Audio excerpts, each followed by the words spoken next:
Here. Wendy Clark, Here. Heidi DeWinger, Here. Kylie Goslin, Here. Sayla Mascara Bruno, Here. Lisa Tepper Bates, Greg Ugalde. Here. Okay, great. I guess we can start. Good morning, everyone.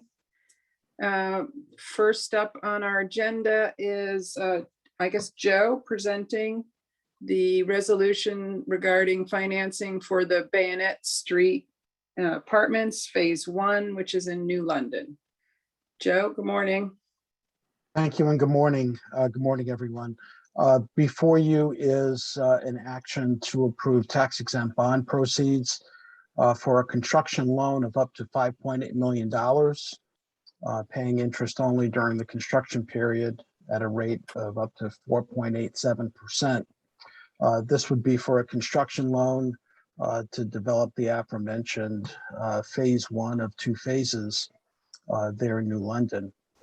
The development is going to be a mixed income multifamily rental property in New London. As we said, it's 2 phases with a total of 64 units. The phase in question is phase A, which is consisting of 28 apartments. The site currently holds 2 dilapidated single-family dwellings, which would be raised to construct a 3-story walk-up multifamily building, gross square feet of approximately 35,000 square feet for the 28 apartments. The property is well situated for multifamily housing, particularly for a component of this population.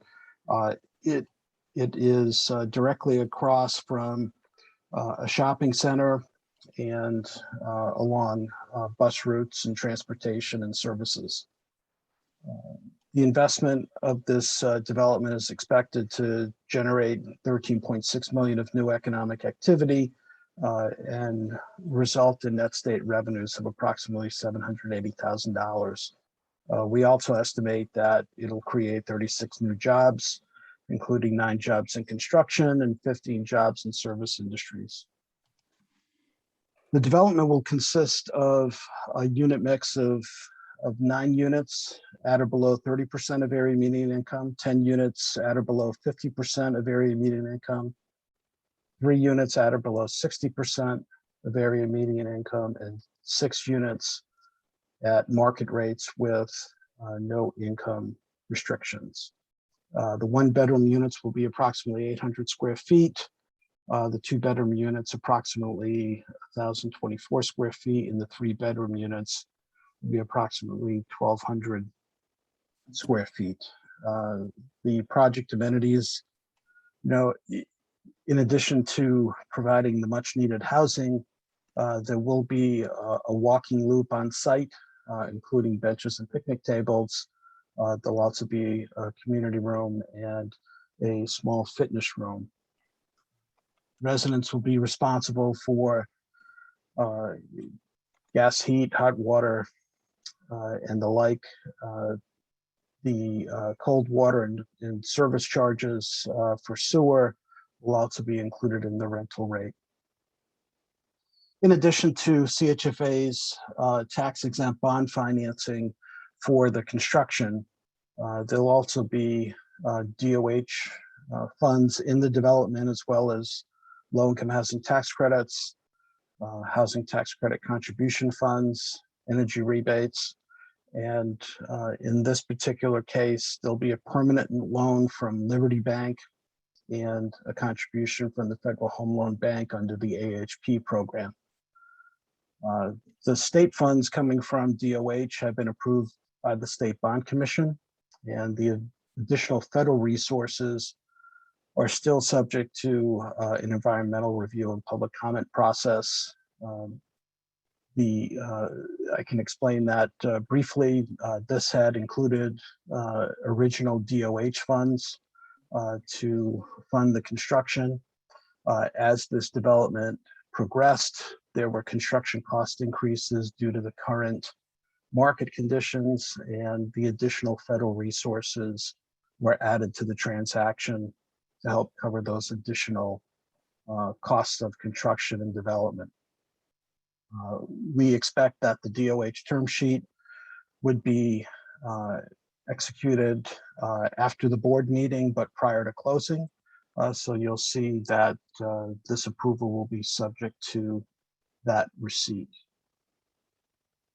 The developer is Eastern Connecticut Housing Opportunities. They go by the name of ECHO. They're a 501c3 founded in 1989.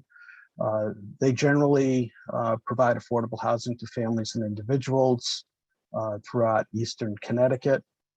They're active in development, particularly with 1 and 2 family houses, assisting first-time home buyers, as well as developing and owning other rental properties in the area. They also serve as a development consultant for other smaller nonprofits and housing authorities that either lack the staff or capacity to develop properties on their own. They have a couple of loans with CHFA currently, one in Taftville. The original loan amount was $1.1 million. Current balance is $410,000, and it's in good standing. Same for Elizabeth Square, originally a $524,000 loan, and the current balance is $219,000, again in current status. Bayonet Street Apartments would represent ECHO's first major tax credit development of scale. And while ECHO is a seasoned developer of smaller scale projects, they're less experienced with the technical requirements of the tax credit program. However, they have had experience managing development schedules and benchmarks in other projects. This would be the first time they'd have to do it contractually with a limited partnership agreement for the tax credit equity. ECHO's primary involvement with CHFA has been with the HTCC program. As we indicated, they're currently in good standing with CHFA. The general contractor is Core Resources. They've been the contractor of record on several CHFA properties, including Clinton Commons, Threadmill Apartments, Cherry Street Lofts, and the recently approved Coleman Towers. Paul Bailey Architects is the architect for the project. They are seasoned and experienced with much of CHFA's developments and properties in the past, as is DeMarco Management Corporation as the management agent of record. Location of the property, again, on Bayonet Street in New London. This property is bordering the New London Mall across the street, and it also has single-family dwellings along that corridor, but it also includes other services, including childcare, preschool, and other retail opportunities. The development cost is approximately $10.5 million, which represents a cost per unit of $376,000. Construction cost total just under $6.3 million, or $244,000 per unit, $180 per square foot. The permanent financing, again, would include tax credit equity, the HTCC funds, the Affordable Housing Program grant, energy rebates, and a first mortgage through Liberty Bank, who is the sponsor of the AHP application and funding. The perm loan is going to have a fixed rate, 250 basis points over the FHLB subsidized advance rate, with a term of 20 years. This is particularly important for us because the Liberty Bank perm loan will be a construction paydown source along with the tax credit equity and DOH funds. 6 of the units at 30% of AMI will benefit from state housing rental assistance from the Department of Developmental Services. However, we expect these units to serve folks at or below 25% of AMI. These project-based subsidies will benefit 5 one-bedroom units and 1 two-bedroom unit for up to 15 years. In addition, the Department of Developmental Services will also provide funding for supportive services for individuals referred by DES. These individuals would likely have intellectual or developmental disabilities and are recipients of service by DDS. So similarly to what we've seen in the past with the IDASH proposals in Bloomfield, Canton, and with Clover Gardens and Hartford, Bayonet would be of a similar structure, though not a formal IDASH development. So it will follow the same model, but it will not be funded in the same fashion. But again, it will be serving a critical population with the intellectually and developmentally disabled. The strengths of this development include the security of the rental subsidies and supportive services. The development is new construction, and that should enhance the quality of life for the residents there. Environmental reports have been reviewed and deemed acceptable, and the property is 100% designed and specified to our recommended standards. The development has an excellent location, as I said, very good local and regional access to Interstate 95, everything in solid walking distance, including public transportation and employment opportunities across the street. While an established developer, as we mentioned, ECHO has limited experience with the tax credit program and developments of this scale. The first installment for our construction loan paydown and the final installment for the paydown is predicated on their performance requirements imposed by the tax credit investor. So adhering to that construction schedule and delivering the property on schedule and on budget will be critical to get that tax credit equity for our paydown. The 4% tax credit transaction also puts greater burden on the developer to leverage additional resources for the overall project cost because this is a 4% credit transaction. The proposed stabilized value came in at 2.7 million, and in our view, it's not uncommon for the cost of affordable housing to exceed the project's market value.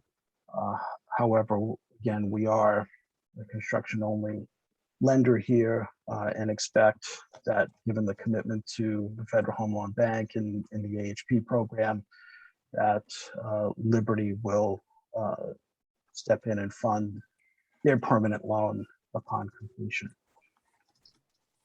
Some of the mitigating factors here, NDC is their equity investor with a very strong track record of supporting their developers and partners. They have a strong asset management presence as well as strong attention to the asset management, lease up, and operational pieces of the project. The management company also has very significant experience with tax credit development. ECHO itself currently has a limited staff. However, they've been committed to hiring additional staff to provide more depth and separation of duties within the organization. Particularly their accounting staff has been thin. However, the additional staff that they're considering bringing on would again separate some of the financial duties and allow for more internal controls to be in place. the current construction period is approximately 16 months. Our approval would be for up to a 30-month construction loan, and this would, provide significant cushion for a couple of potential issues that may crop up, any construction-related delays associated with supply chains or cost certifications or anything like that would have significant cushion. If the construction goes to plan, they'd have up to 14 months to fulfill the benchmarks needed to get the tax credit equity in to pay down the CHFA loan. When construction is complete and the cost certification is provided, we will have met some of the benchmarks to obtain that equity installment in the pay down. But again, if there are delays, we expect that NDC is going to remain committed to the proposal. If for any reason the equity partner does step away, the credit is still marketable, and we expect that the proceeds from the sale of those tax credits would be sufficient to pay off our construction loan. I mentioned earlier that the DOH funds would be committed after the board meeting. So you'll see that in the closing conditions, we've identified the receipt of the DOH term sheet as a closing condition, evidence of all third-party engaged, evidence of a third party engaged to review the tax credit certifications and first year review documents. That's become a fairly standard practice in the industry, regardless of the experience level of the developer. Most equity providers in their asset management roles will either hire a third party consultant to review applications to make sure that the applications and the tenant files are properly documented. It's become a very cost-effective way to ensure that those first year tax credit files are in sound condition. So we're seeing that that's become a standard practice, not only for CHFA, but for investors in the industry. We talked about the addition of staff, so we'll want some evidence satisfactory to CHFA that additional staff has been added to ECHO, and that the financial controls for the organization are sufficiently addressed. And lastly, the equity pricing for the project, given the current environment, could possibly fluctuate. So we've also conditioned the closing to have the equity investment at a price needed to properly fund the project and meet the payment schedule as presented. I'll be happy to entertain any questions that the board may have at this time. Joe, when I looked at this, and you've talked about it, the inexperience of a project of this size for ECHO, and you said it's conditioned on them adding staff. So in your mind, who do they have to add a financial guy, but in my experience, someone like a seasoned construction manager, and could we be more specific in what they need to do to make us comfortable? Because this is 5 times the size of any project that they've undertaken in the past, as far as I can tell. Right. The current staff of ECHO includes a construction manager, and in fact, that's been one of the strengths of the organization, as they've provided consulting services for housing authorities and other nonprofits. Having that construction manager on staff has provided a real strategic strength in their consulting role, because they're able to manage the construction and funding of those projects that they're managing. So the construction management component is already part of their staff. So The other members of their staff include development people, and the president CEO is a very seasoned and experienced executive, but he's also serving in the primary financial or controller role, and that's where we wanted the additional depth, because that's where we see the greatest potential for problems, especially with the enormity of cash coming into the partnership and in the monthly requisitions that need to go out. Having those financial controls in place are not only going to make sure that the funding doesn't get mishandled, but it also will make the cost certification process with their outside CPA much better to have a dedicated staff person handling that.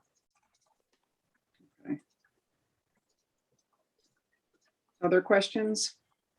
I have another question. Do we look at the demographics in the area? And when we have a proposal for, how many is it, 6 market rate units, is there any diligence around how those units will be marketed and the possibility for success? Yes, so with each project, we conduct a market study. And in this particular case, those quote market rate units won't be dramatically different from the tax credit units themselves. The local market is basically at or slightly above the tax credit rent level. We had initially proposed that they use all of the units for the tax credit purpose. That would also increase the percentage of affordable units and increase the amount of equity into the transaction. However, one of the scoring criteria for the Federal Home Loan Bank is to have at least 20% of the units as unqualified units, meaning they don't have to be tax credits, so that if the market should mature or change, they'd have the ability to increase rents on those market rate units beyond what the tax credit program might allow. But for our standpoint, for the underwriting, we're maintaining those market rate units at basically affordable rent levels.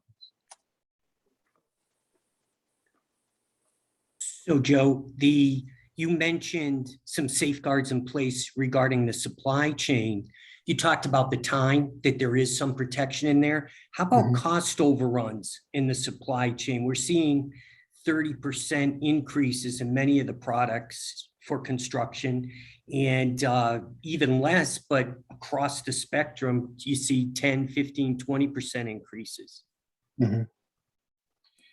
Thanks for that question, Greg. So as we were going through the review process, this construction pricing is based on present bids. So a lot of the costs that we're seeing already include some of those increases. So if you recall earlier, I mentioned that the DOH funds had previously been committed by the State Bond Commission, but as we received that updated construction pricing, the need for additional dollars became evident. So the federal funds that DOH is also putting in enabled us to increase the hard and soft cost contingencies, as well as increase the capitalized loan interest for the construction loan. And I will say that the construction loan interest line item probably has a little more cushion in it than we would ordinarily place. So if it's unneeded, we can redirect some of those dollars. The other potential area where we can assist if costs go up, 4% credits that are derived without the or from tax exempt bonds, not the 9% credits which are constrained, but the 4% credits are flexible. So we have the ability to allocate more credits if they experience greater cost. So that's also another backstop for potential cost increases as the project proceeds.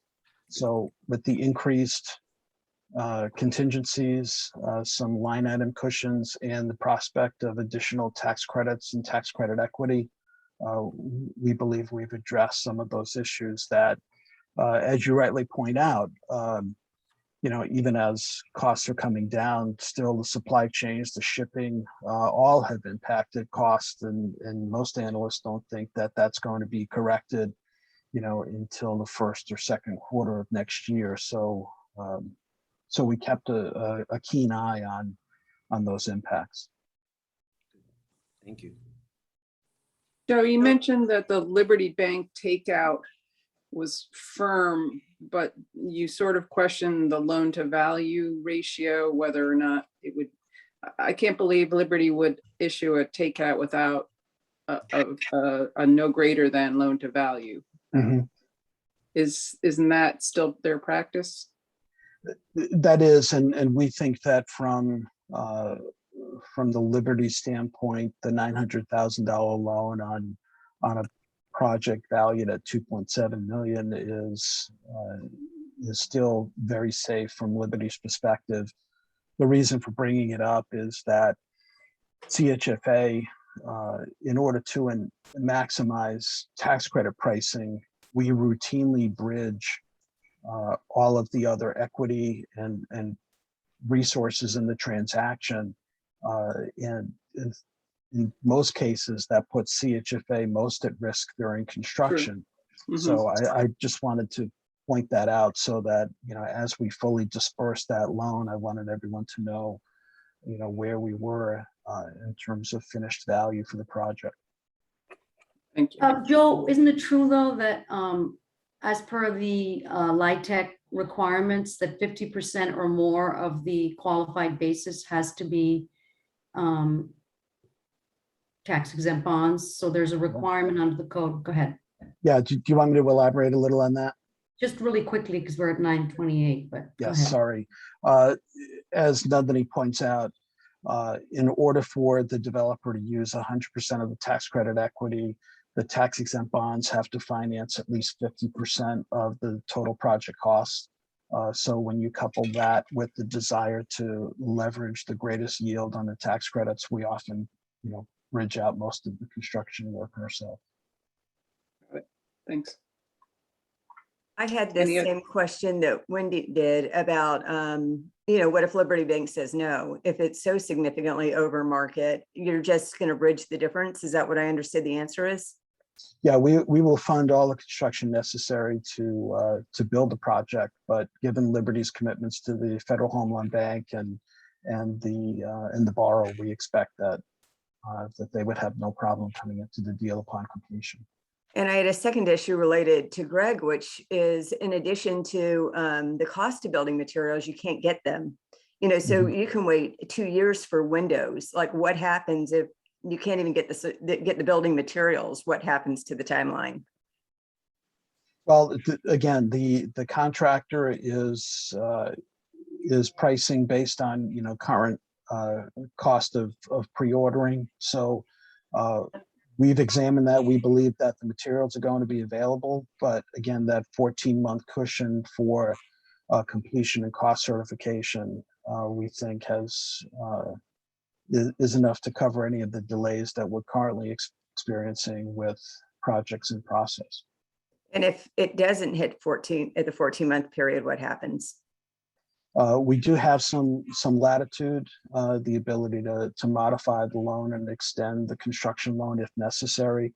The bonds wouldn't necessarily need to be redeemed at that 30-month mark. So we would have time to extend if we needed. And there is, like I said, adequate money in the construction interest line item to satisfy some additional interest expense. Okay, are there any other questions, concerns? Okay, and we need to move along. Shelley, do you want to Do we have a motion to approve? I'll make a motion that we approve as submitted.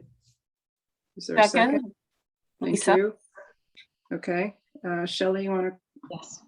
Cindy Butts, Yes. Wendy Clark, Yes.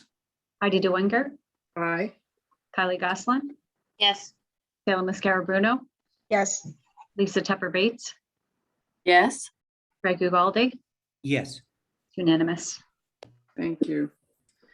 Okay, next up on our agenda, I have Elizabeth presenting the resolution regarding the financing for Forest Court, which is in Farmington.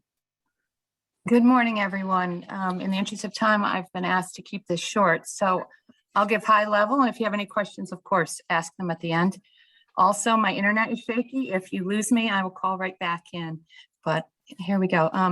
The request is to approve tax exempt bond proceeds up to $3,880,000 to finance the acquisition and renovation of Forest Court. Proposed is a two-note structure. It'll be a construction note up to $250,000, paying interest only at a rate up to 4.34% for no longer than 24 months, and a construction to permanent loan up to $3,550,000. The first 24 months will be interest only at a rate up to 4.34%, converting to a 40-year, fully amortizing term loan at a rate up to 4.19%. In addition to the CHFA financing, the sources of funds include LIHTC equity, energy rebates, and a deferred developer fee. Now, Forest Court is an existing CHFA project-based Section 8 property in the Unionville section of Farmington. Consists of 3 two-story buildings with 18 one-bedroom units and 18 two-bedroom units. It's fully occupied at this time and it's in compliance, but it's old and in need of rehab. The owner wants to sell and retire, so the proposed owner plans to continue to operate as a project-based Section 8 property, and they're working with HUD to obtain a new 20-year contract, Section 8 contract with renewal options. A finding of fact was completed and signed by the Commissioner of DOH, authorizing the transfer of ownership and fully terminating the existing moderate rehab requirements. Typically, the moderate rehab requirements are subordinated. However, terminations are not uncommon, and this time it was requested by the LIHTC investor. Our loan docs will be structured to ensure the extended LIHTC requirements run 40 years. The developer's planned renovations are a tenant-in-place rehab. The scope of work is not expected to require overnight tenant relocations from the units or prolonged tenant absences, and every unit will be functional by the end of the day. The scope of rehab is replacing the roofs and windows, updating the kitchen and baths, removing the playground, planting grass and landscaping, updating the safety features, the parking lots and sidewalks. The development team is well known to CHFA. The proposed owner developer Forest Court LLC and the developer Westmount Development have 2 current projects with CHFA, and they are both in compliance and paying as agreed. The aggregate outstanding is approximately 11.8 million. Combined with the proposed debt, CHFA's aggregate exposure will increase to slightly over 15.6 million. Enterprise Builders is the GC. They've been in business since 1984, and they have experience working with CHFA on LIHTC rehab and new construction. The architect, Newman Architects, is a full-service architecture firm in New Haven and previously worked with the developer on 24 Colony. The management company is an affiliate of the owner developer and manages 3 CHFA properties at this time.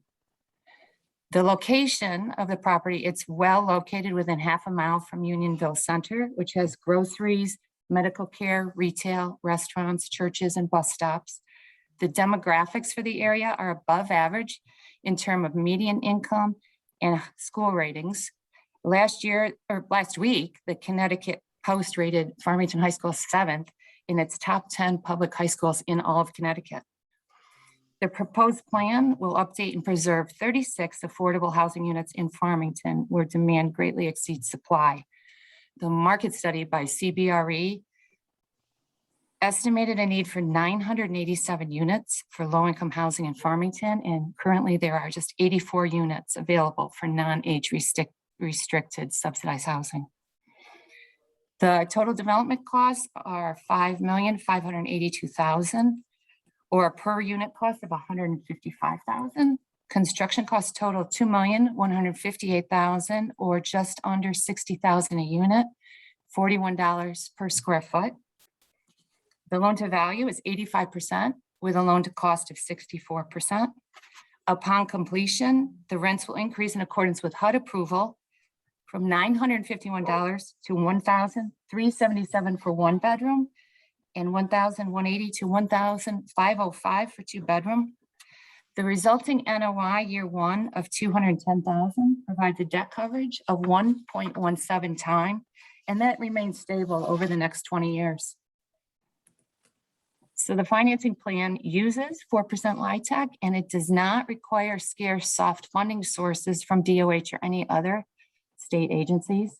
This is a fully occupied property with a relatively low construction loan amount. Tax equity will come in phases during construction, reducing our CHFA construction risk. The plans and specs and capital needs assessment have been all reviewed and deemed acceptable by CHFA Technical Services. The challenges, of course, are renovating an existing occupied building. It poses unforeseen conditions. COVID brings additional challenges, of course, including safety and supply chain issues. And the phase one inspection revealed asbestos containing materials. Remediation is planned and will be monitored by the developer's licensed environmental professional. Mitigating factors. The GC has industry recommended COVID protocols in place. The renovation does not rely heavily on lumber, so it will not be impacted by the escalating cost of lumber. The development budget also includes 9% construction contingency, or about $200,000. So, any questions? So you mentioned that any work done during the day will allow people to get back into the units by night, or is there any displacement other than that? That is all they plan, and we did go over that with them many times because they are doing the kitchens and baths, and they have assured us, well, the best way to describe it, they said it's not like you or I doing our kitchen or bath. They're a small galley kitchen, very tiny bath. They're going to come in, take everything out, lay down a floor on top of the existing floor, put new cabinets in, new appliances, and they are very confident they can do that in a day. I did talk to the owner and he said the same, and other developers on different projects have expressed the same schedule to do a bath and kitchen. So one day to do the bath, one day to do the kitchen. What about the asbestos removal you mentioned? That sounds a little more complicated. That is, fortunately, it's on the windows and it's all external. The documents will require a statement from the owner's licensed environmental professionals that they will follow standard procedure for exterior non-friable asbestos abatement. They're going to cover the windows from the inside and remove them from the outside. And again, so it's the windows and it's the doors. It's nothing inside the units. Okay, thank you. This is Kylie. Just a quick question, aligns with our conversation that Greg and Cindy and others were raising on construction supplies and construction cost increases. Just noting there's a 3.6% construction contingency here, which feels a little low to me given the circumstances, but curious if that, based on the fact that this is a rehab, if there's other sort of mitigating factors that made CHFA comfortable and okay with that, that would be helpful to know. And similarly, citing Heidi's question, should there be supply issues related to products or specific elements of that rehab, whether that there's a backup plan in place, for example, if certain products don't come in on time or, back order or whatever, when you're trying to get through this one day tight project turnaround time. It's a very valid concern, and we have asked the developer about that, and he assures us the GC has that planned. It is only 36 units. The construction contingency is 9%. It's 200,000. You know what? 9.3%. Maybe, I think you said 3.9. Maybe I'm reversing that. I Sorry. think you Yeah. did. Yeah. Yeah, Okay. yeah. My bad then. Thank you. Okay, any other questions, comments, concerns? Okay, thanks, Liz. Is there a motion? I'll move. I'll second that. Thank you, Shelley. Cindy Bucks, Yes. Wendy Clark, Yes. Heidi DeWinger, Aye. Kylie Goslin, Aye. Salem Mascaro Bruno, Yes. Lisa Tepper Bates, Yes. Greg Ugaldi, Aye. unanimous. Thank you. Okay, third on the agenda, Scott is going to present a resolution regarding the prepayment of the mortgage loans from Velvet Mill in Manchester. Good morning, everyone. Thank you morning. for giving me the time. I'm presenting Velvet Mill, which is located in Manchester, Connecticut. This is for a prepayment. The board action we're seeking is approval to approve a prepayment in approximately $750,000. This mortgage does not meet the standards for the preservation of housing affordability, as it has not been amortizing for at least 20 years. Therefore, the prepayment does require board approval. This mortgage was final closed in 2007. It was originated from ITA funds and is structured with 6% interest rate and a maturity date of 2024. The first mortgage is final closed in July of 1988 and was modified in October of 1994. The current outstanding balance on that mortgage is approximately 2.2 million, and this does meet the condition of the preservation of housing affordability policy and may be approved by the Chief Executive Officer, Executive Director of CHFA, Anthony. A quick summary of the development is that this is a 210 unit residential property where 20% of the units are affordable to individuals or families at 80% of area median income. The property is owned by Velvet Mill Limited Partnership, which is associated with Conover Residential Corporation as the owner and management agent of the property. I conducted a physical inspection of the property in August of 2021 to observe the exterior condition of both the apartment building and the parking garage. The parking garage, specifically the roof and roof framing, do appear to be in poor condition and in need of immediate attention. And this is consistent with a capital needs assessment that the owner had provided in May, from May of 2021, and an engineering report that they provided back in December of 2019. In addition to that, the windows on the residential building are also in need of continued maintenance. The property is performing very well currently, financially under the current ownership and management. The modification agreement that was executed in 1994 reduced the interest rate from a rate of 9.5 to 6%. With that, there was the addition of a capital events payment clause specifying CHFA would be entitled to 25% of the net proceeds of a capital event.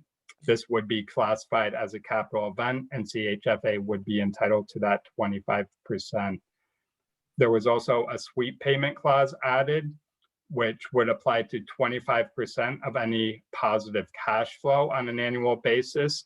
This item has actually only come into effect one time since that period, and that was in 2013, where there was a distribution of $14,000 to the partnership that was authorized. Again, this prepayment would be considered a capital event. The owner's intent is to only finance the capital repairs along with the prepayment amount that's, again, with the amount that's due to pay off the loans that are due to CHFA. And they are prepared to pay that 25% to CHFA. Based on, again, financially, the project has been performing well. just to quickly review the financial So, structure, again, the Scott, first, Scott, let's, because we're kind of short on time, just Sure. give us the results. So the Conover has done okay with this project, but it doesn't sound like they've really maintained it as well, or it's taken them a long time to get to the point where they're going to actually spend money to repair it. Is this a good result for CHFA to have this paid off, or is this just a stopgap measure? So tell us your thoughts on that. sure. So my thought is that this is a good project for CHFA to accept the prepayment of the loan because it will extend the affordability out to 2040. It will allow Conover to do the necessary repairs to the parking garage and continue to do the maintenance work on the windows. And again, CHFA will be collecting a 1% fee as well as the 25% of, again, based on the calculation, we expect it to be anywhere from, it could be up around $300,000 in terms of what CHFA will receive for that 25%. Again, we'll have Okay, to go so through that full calculation once we know the full proceeds. So we get a pay down of our debt, but we get a fee for it. What Yes. is the downside besides the payoff of debt? The downside is that we won't be collecting interest on the loan through 2024. But again, that fee compensates and makes up for that. Okay. Okay, and we keep affordability. Again, yes, we maintain that affordability until January 1st of 2040. Okay, any other questions, comments? Yeah, on projects like this where we're not really actively involved in the continued affordability period, what controls are in place to ensure that they're actually complying? Do we really? So CHFA does have a contract with another, Spectrum. I'm sorry? So CHFA does contract with Spectrum, and there will be continued file review and inspection of the property by Spectrum. So we do continue to monitor the property. Thank you. Any other questions? Thank you. Okay. So is there a motion to accept the prepayment of the loans in this project? Make a motion that we accept the payments, the prepayments.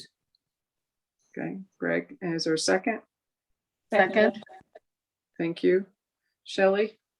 Cindy Butts, Yes. Wendy Clark, Yes. Heidi DeWinger, Aye. Kylie Gosselin, Aye. Salem Mascara Bruno, Yes. Lisa Tepper Bates, Aye. Greg Ugaldi. Aye. Unanimous? Thank you. Okay, next on the agenda, I have approval of the minutes from the mortgage committee from way back in July 29th, 2021. I had no comments on the minutes. They look good to me. Anybody else? Okay, is there a motion to approve the minutes? Motion to approve. Thanks, Greg. I can second them. And we'll call roll, Shelley. Heidi, I'm sorry, this is Lisa. Sorry. Greg, I don't know if you want to move those because I think you're listed as absent. Oh, good point. Thanks. Okay, Okay. someone else want to move them? Sure, glad to do it. Thank you. This is Okay. Kylie, I'll second. All right, thank you. All right. Cindy Shelley, Butts, Yes. Wendy Clark, Yes. Heidi DeWinger, aye. Kylie Gosselin, Aye. Salem Mascara Bruno, Yes. Lisa Tepper Bates, Aye. Greg Ugaldi, I think I best abstain, it sounds like. Yes, one abstention. thank you. Okay, the only other thing I think I have on my agenda is Wendy to present the multifamily activities report. Good morning, We everybody. got Michelle to do the HTC CHFA Oh, first. I'm 'cause we- sorry. Yeah, you're absolutely right. I squeezed in minutes and left out Michelle. I'm so sorry. That's Michelle. okay. You did the heavy lifting and I apologize. No worries. I'll do this as quickly as I can for you. I can talk fast. Sorry. Okay, so Yep. just to provide you a quick background for any of you guys that aren't familiar with the HTCC program, it provides tax credit vouchers to business firms that make cash contributions to nonprofit corporations that sponsor housing programs for the benefit of low and moderate income individuals and families. And CHFA has always administered the program for the most part for the Department of Revenue Services. Historically, there's been $10 million in tax credits included in the state budget annually.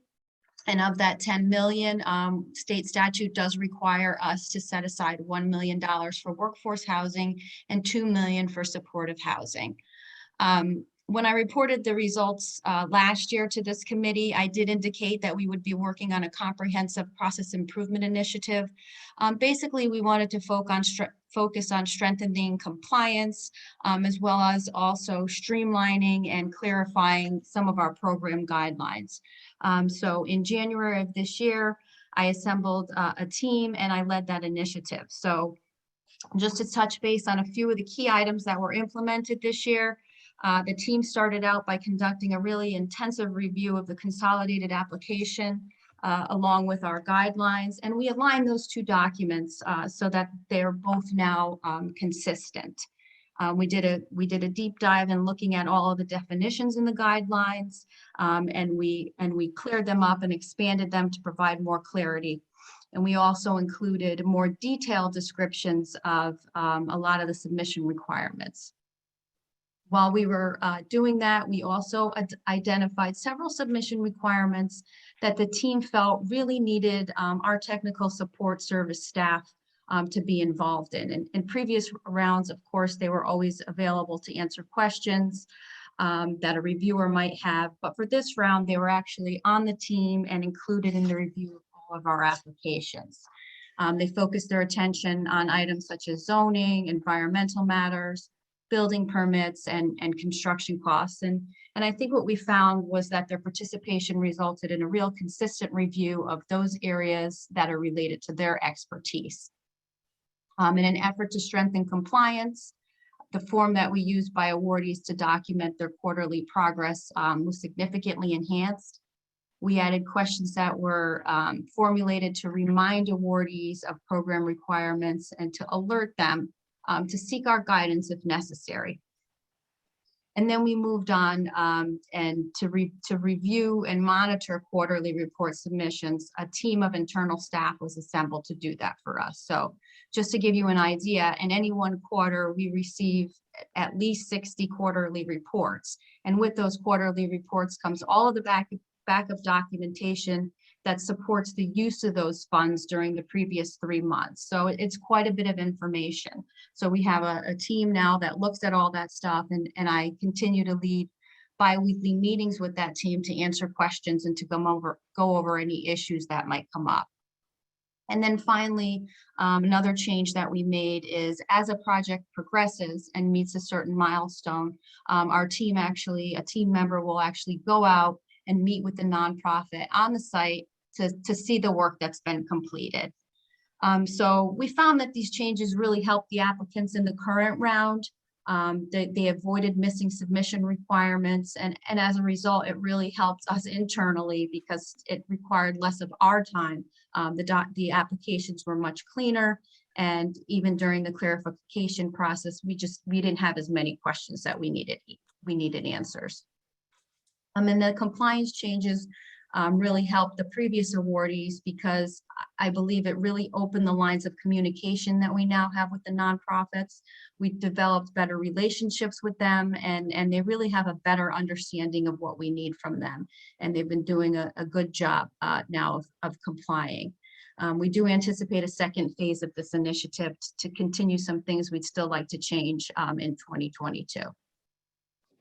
Now just to get to the results of this round. For this round, we received 34 applications requesting more than $15 million in tax credits. We did have a return of close to $926,000 this year. And I won't get into the reasons why, but they are noted in the memorandum that you have. So as a result, we were able to, or we will issue reservations for 23 applications totaling $10,920,000.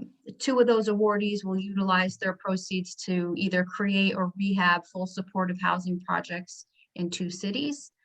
We have one awardee that'll capitalize a revolving loan fund, and that loan fund will provide low-cost loans for construction, repair, or rehab of housing throughout the state. And then the remaining awardees will create or rehab housing throughout 12 towns and cities. I will note that we didn't have any workforce housing applications in this round, and of the 34, we did have to eliminate one application for non-compliance. The good news is Eversource has indicated that they will be participating in the program this year. Again, they usually do purchase all the credits, and they've given us an indication that they continue to do so. So it is likely that all the credits will be purchased by year end. I'd be happy to entertain any questions. Well, it sounds like you did a great job streamlining and consolidating and coordinating this project. So well done. Thank you. Any questions or comments? Okay. I think this is for information. I don't think we need to vote on it, do we? No, I don't believe you do. Okay. Wendy, you have 3 minutes. Sorry. That's okay. Luckily, it's pretty quick anyways. So we have, as we've talked about before, we're going through the process of the second year of the development engagement process with DOH, and approximately 70 proposals had been received, and they've been reviewed by staff and leadership, and outreach has begun to some of those development teams. We just heard about the HTCC results. An overview session is planned for mid-October for the LIHTC tax credit round. And staff has been busy preparing all of the associated documents and updating the Con app in preparation for that round. During July and August, we had one development initial closed and 2 final closed, and also some critical needs developments also closed as well. This week, NCSHA held its annual conference virtually, and Seema Malani, one of our multifamily managers, presented on a panel about broadband and requirements in the QAP. Also, although it's not in the report, the Conero conference was held this week. It had been originally scheduled for the end of August. It was held in person this week, and we had 4 staff from multifamily that presented there. Chuck Emerson, Seema Malani, Penny Fisher, and Rhonda Caldwell. We continue to monitor the COVID and how it's affecting the industry, and trying to keep our customers up to date. We posted something about the state of Connecticut emergency broadband program recently for our customers.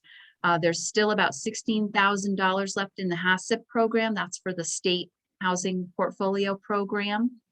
And about $92,000 has been dispersed for our the basic needs pantry part of that program. And then we also provided a chart with some of the deals that are being worked on and will be expected to be presented to board in the upcoming months. So I'll be happy to answer any questions if you have any. Any questions? Sounds like you've been extremely busy. Any other comments? Okay. was good. Sorry? I think that was very good. Yeah, well done, the whole team. Okay, I guess we need a motion to close the meeting. So move, motion to adjourn. Is there a second? Okay, thank you. Shelley, well, we're all in favor of adjourning. Aye. Aye. Okay, Aye. all right, thank you. See you in the other room. Yes. Bye-bye.